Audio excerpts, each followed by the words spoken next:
Hi guys, well, you voted for it, so here it is. It's going to be a review of the film Terminator, and I'm going to start a whole new series doing all three films, and, well, you guys want it, so hopefully you'll enjoy it. I'm going to warn you, because I got a bit lax on the last one, is going to have spoilers, so enjoy. So, Terminator, I mean, it's a classic film, so if you don't know what it's about, where have you been? But the premise is that in the future, a big computer network called Skynet has taken over the world. It became self-aware and launched a tactical nuclear strike against what it perceived to be its greatest threat, which was mankind. Launched nukes, wiped everybody out, and built some robots to keep the law and order in the new world, get rid of the human resistance. And a man called John Connor built up a human resistance, fought back against the machines, won, was about to take out Skynet, and they found a time displacement lab. And they realised that Skynet had sent a Terminator back in time to kill John Connor before he became a threat, so in this film, before he was born. So they send back a resistance member called Kyle Reese, and he goes back to the 1980s, where they sent the Terminator back to. And the Terminator's mission is to assassinate Sarah Connor, who is John Connor's mother, or mother-to-be, as John hasn't been born yet. And obviously if he takes out Sarah Connor, John can never exist, and the machines will win the war. And that's the whole basis of the film, is one long chase to get away from the Terminator. And it ends up with the Terminator getting crushed in a hydraulic press, and Sarah Connor going off into the unknown future because she doesn't know if the war's going to happen or not. So, in terms of plot, it is a highly original film. For the time, nobody had even considered this sort of thing. It's so crazy. The director, James Cameron, even came up with it in a fevered dream, which just shows how extreme it is. He built the whole film around the central premise of a robotic endoskeleton coming out of the flames of a fire, obviously, and he just thought, this is a fantastic idea, I can make a brilliant film out of it, and he was right. It is a trend-setting film, and it's absolutely brilliant. The plot, as I said, highly original, and the sequels have built upon it, successfully, some unsuccessfully, hint hint, and it should be recognised as one of the great sci-fi films, in my opinion. Acting is exemplary throughout. Michael Biehn as Reese. He's disturbed, dark, he plays the character really well. It's quite different to his role in Aliens, where he's over the top, happy-go-lucky, we gotta go here, shoot this, watch out, you're gonna die, and his eventual softness. And in this film, he's just dark, edgy, unpredictable.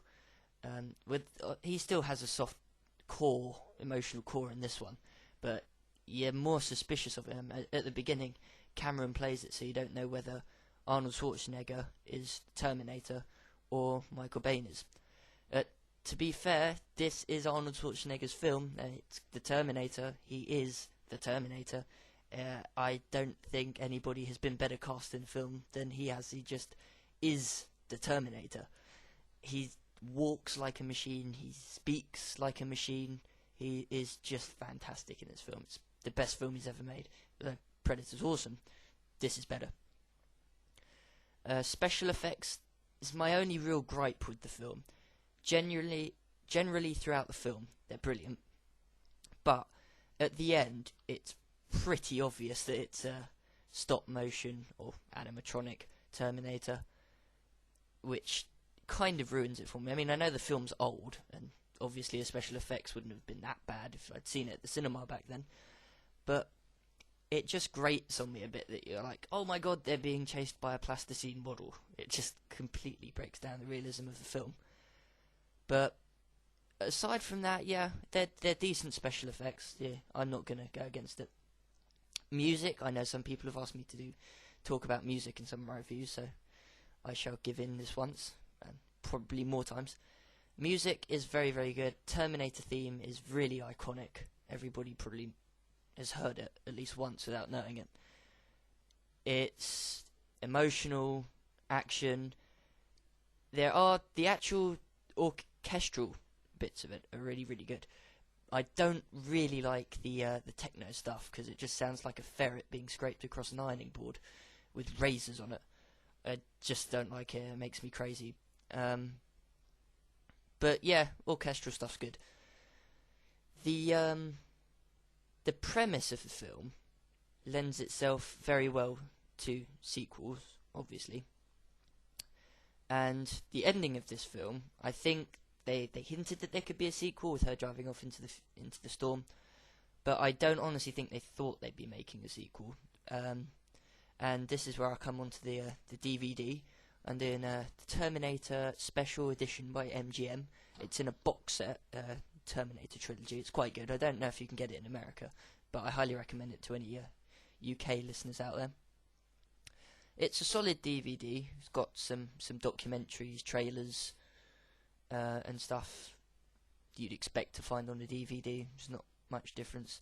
Where this does stand out, though, is the every single script treatment you could possibly want is included on here, which is definitely interesting, but find me one person that would have the time to sit down and read 4 different versions of the same script. I mean, I only read one, and I found myself getting really, really bored. So, that one aspect of it isn't so great, but the rest of it's fine. No quarrels with it at all. The other major gripe I have about this film is the love story. It's conveyed well, don't get me wrong there. It is conveyed very, very, very, very well. But it happens all too quickly. I mean, if you met a guy that had just come back in time from the future and he told you some crazy story about robots killing people and stuff like that, would you really fall in love with him in what, three days, I think, at the most? It's just, I don't like it. I think it's a bit far-fetched. But, you know, it does fit in with the plot, so I guess it's excusable, but I think they should have had a little bit more developmental time. Which, if you watch the deleted scenes on the DVD, they have a whole subplot with Sarah Connor wanting to go and blow up Skynet, or the Cyberdyne Systems building, rather. And that adds the emotional gravitas of her actually changing into this future soldier that she's going to have to do some terrible thing that she doesn't really want to do, but she has to bring up her son to be like that. She's gradually changing into that character, and there's a whole subplot with her emotions with Reese. The fact that he's dealing with the real world for the first time is quite cool. One really, really interesting bit, which I really think they should have kept in the film, is the deleted scene at the very end of the film, where the camera pans up to the outside of the building where the final fight takes place in. And you just see Cyberdyne Systems on it, which is really, really cool because it sets up the sequel. Because they find the Terminator's arm, and that obviously comes into Terminator 2. That's really, really good.